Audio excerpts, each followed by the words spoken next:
So, unfortunately for today's Dynamine, we don't have our typical guests. Legion and Mad Crash, I expect them to be pretty busy. I mean, it's the first month with everything going back to normal, right? Back to normal is probably not the best wording for it. Heading there. How about that? With that said, though, we have Plumeria, and yesterday my guesses were based on her stats in most recent book, Chapter 8.1. So, looking back, how close were we? Wow, I think she actually has more attack than expected. 40 base attack? You're kidding me.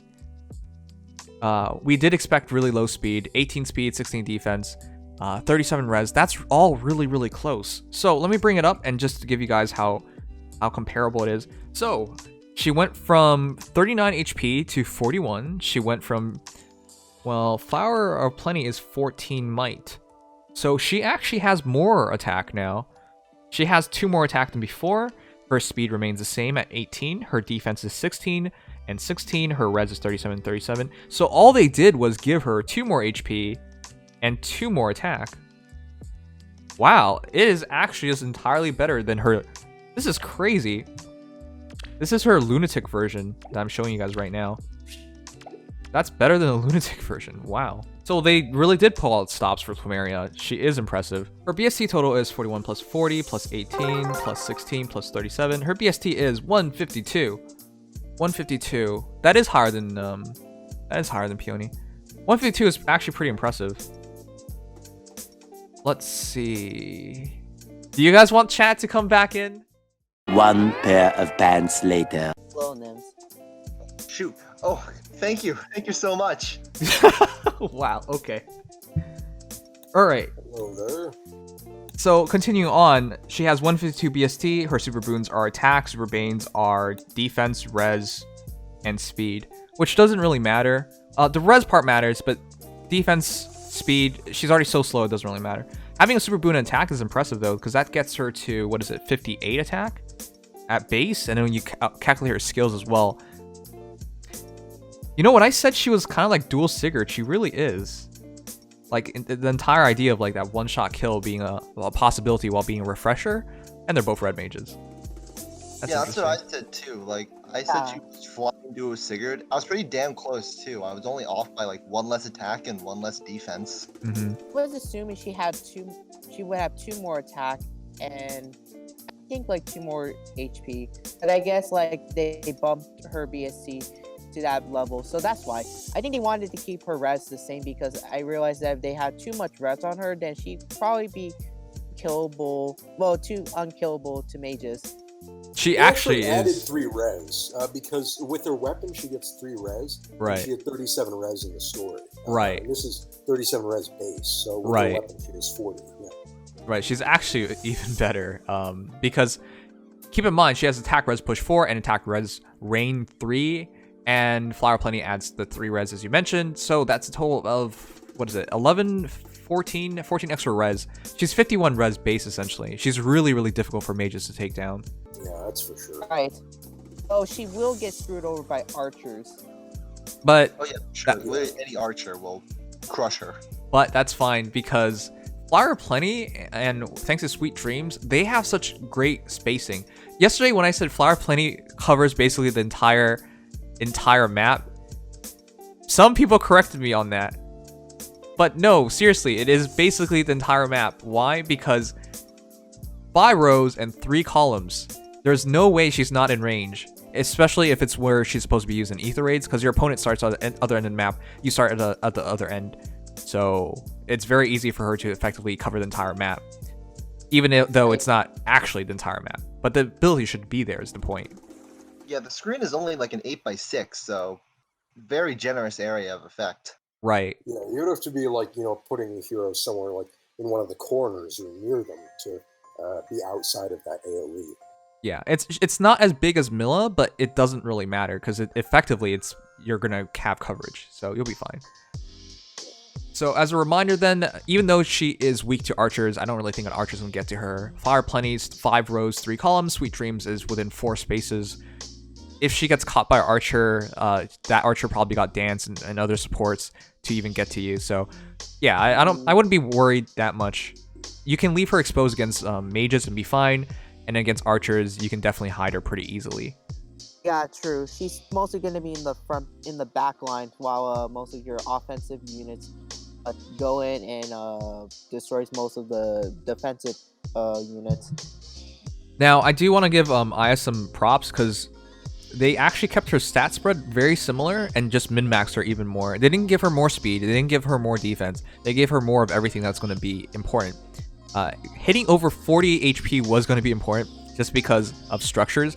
Chances are she's still going to get screwed over by the same things, but still, being in the 40 range instead of under 40 range is going to make things a bit easier on her, ever so slightly.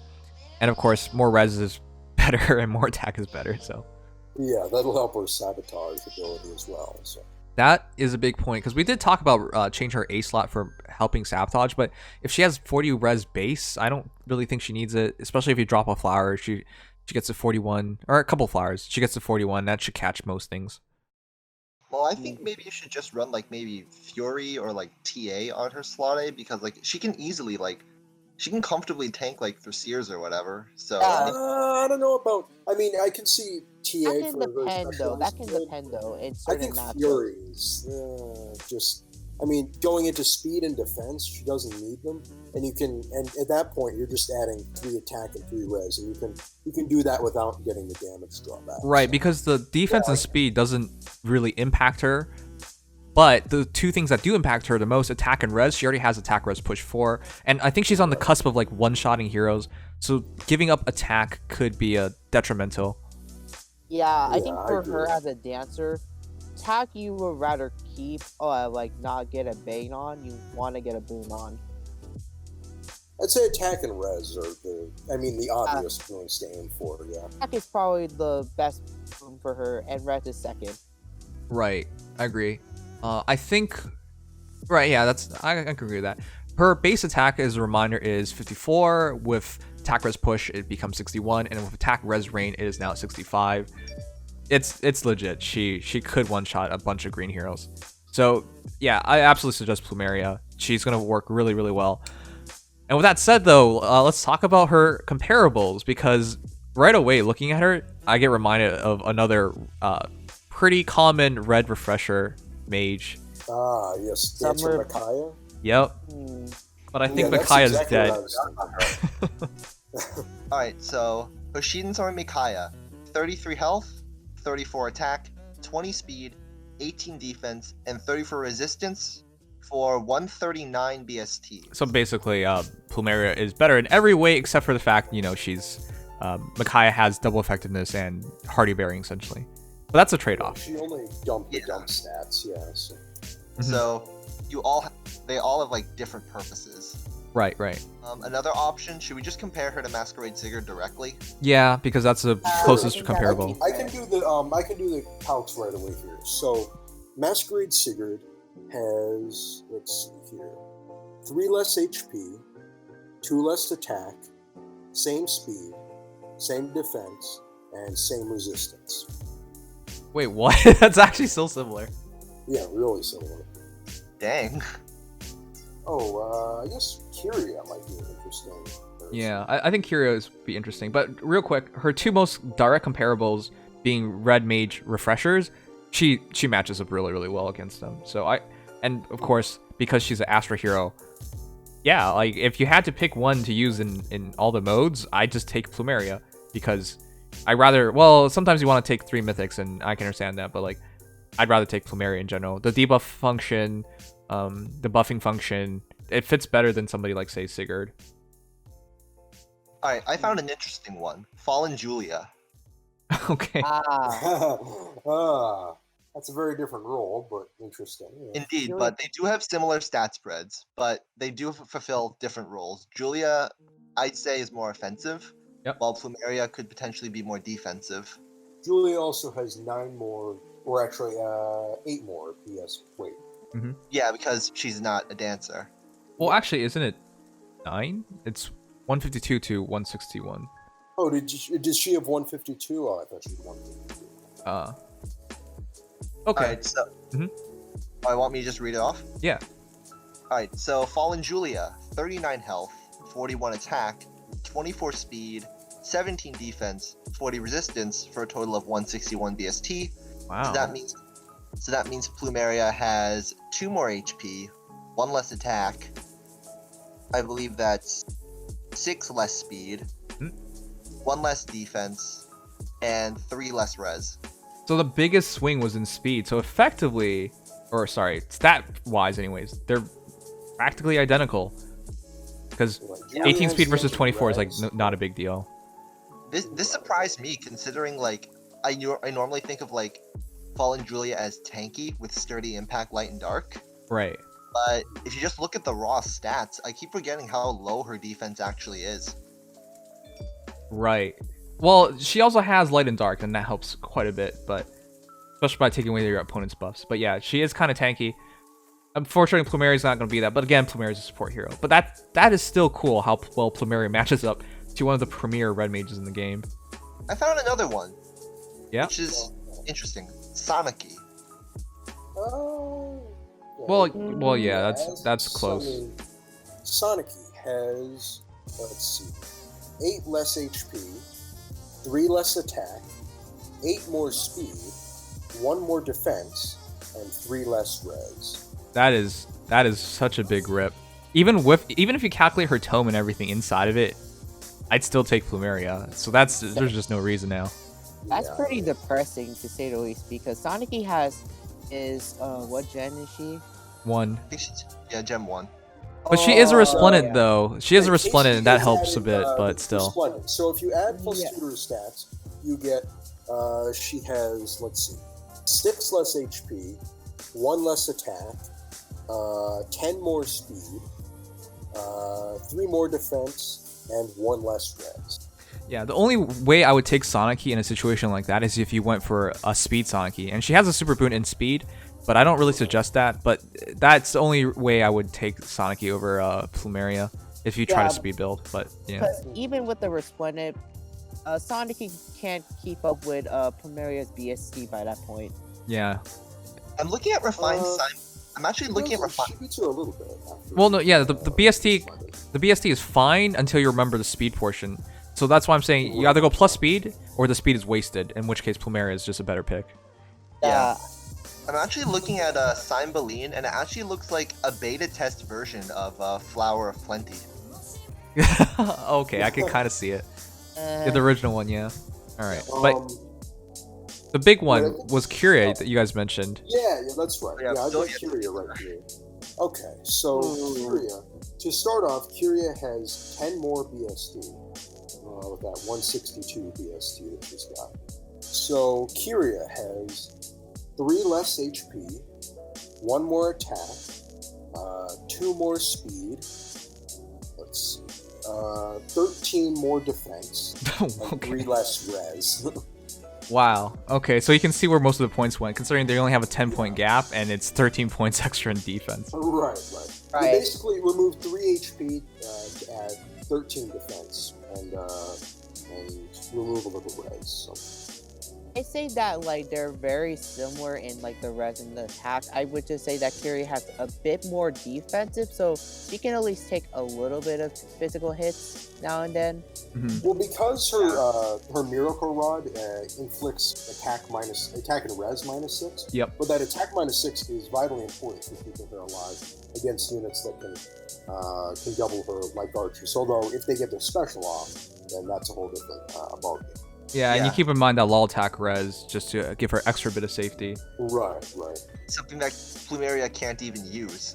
Right. But yeah, in return she can use reins, so that's a. I mean, okay, so going back to that, Plumeria's build, I would not change a thing. I don't really see a reason to change anything. The only thing I would say is maybe B slot for aerobatics or Wings of Mercy, or put that in seal. But that's about the only thing I would say. Everything else is I just keep it all.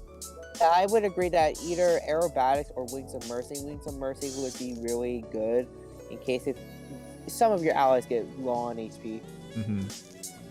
Most likely you would run like a double drive on her because she's well, she doesn't need to be within 2 spaces, but if she is, you could just be a bit more effective. She should be close by to the battle, thanks to her assist skill dropping a debuff. So chances are you might be within 2 spaces. So in which case you can run essentially like a double drive attack on her thanks to her weapon. Yeah. I think that's all the comparisons, honestly, right now. I'm looking at the Red Mages, and even some of the bad ones like Ray, Kana, Summer Leo. No, there's no point. There's no need for No, them. no, they should be never brought up. Her. Oscar is recommending Legendary Azura. I think that's. I mean, they're very, they're very different. Though they have very, very different roles. Yeah. Though with that said, if you had to like rank the top 5 refreshers in the game, who would it be? I say it still be Legendary Reserve number 1. Peony is second, followed by Dual Sigurd, and then last, I think, Marius is the recent one after Sigurd. Oh, you mean Eldigan? Yeah. Yeah, Eldigan can also be there as well.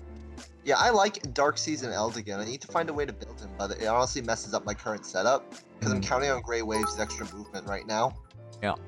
I actually agree with that, by the way. Kingdoms, hear me out. I forgot Mirror to Impact, mention about Twins of Eldigan. Mercy, Yeah, Pulse, he's very Smoke, Mirror, important Strike, for 2 Dark, and R with Reinhardt, Well, Pog, in order Chin. to, Wait. avoid Milla's isolation. I was all with Shin Diz until he mentioned doing it with Reinhardt. I thought he was going to talk about doing it with Plumeria. I was just like, maybe you can make a one-shot Plumeria and that'd be an interesting thing to run. But no, he meant Reinhardt. God damn it, what's wrong with you? Don't sacrifice her to him, please. Yeah, she's much more valuable than that. Which, by the way, with everything said, I absolutely suggest everyone try to pull at least one copy. Even if you don't care about Ether Raids, this is a great refresher. I would say, for me, I think she's in the top 5. Even if I think the top 3 is pretty well set, I think she's in the top 5. I mean, here's what I think. I never really like ranking heroes because 1, there's just too many, and 2, each hero provides something very different. But Plumeria is very good at what she does, and technically, like objectively, I think she is one of the best dancers in the game, just for the fact that she is the savior of Astra right now. Yeah, she basically. No, I get that. But the reason why, like, we even talk about ranking in the first place is because we want to put an opinion on it. Because technically speaking, in a game like Fire Emblem Heroes, you're going to be wrong about everything. Because once you take into account of team compositions, you can virtually make anything work. But Yeah, just to give a perspective for people, we give our opinions. That's why we give the ranking in the first place. It's not like a definite thing. It's just our thoughts on it. Yeah, I'd rather just list off a few dancers that I think are still very meta influential. Like, I still think like the soiree heroes are extremely good. Like Ishtar, Neff, Reinhardt, like those are all very good. Which, by the way, Ishtar and Reinhardt stand out, though. At this point, we have like 20-something refreshers in the game now. Like, it's crazy. I still remember the first year this was such a big deal because we only had like 6 refreshers in total. Now we have so many to choose from, and so many of them are ridiculous. Like, we've gotten to the point where refreshers aren't even just, hey, refreshing is nice, debuffing is nice. No, they're straight up just killing heroes now. Like, that dual Sigurd, fighting him in arena was ridiculous. I had to run away from him because he could one-shot heroes. Yeah, it's crazy how a dancer can actually fight back this time. Yeah, I when I joined the game, I joined at Legendary Hector's banner, and even then the game has just come so far in terms of just I have to spend any more money on you this stream, I meant bear her with Reinhardt, you dunce. Oh. But why? Just don't use Reinhardt, just use her. Alright, thanks, Shid. I was actually thinking about telling you that he'd been typing in the chat there, but he spent 100 bits on telling you again. So that's it's okay. Like, when you're a streamer, you want to be illiterate as possible because you get more money that way. Ooh, Gotta be polite. the cold hard cash coming through. I mean, I'm alright being interrupted with money. Anyways. Nothing wrong with that.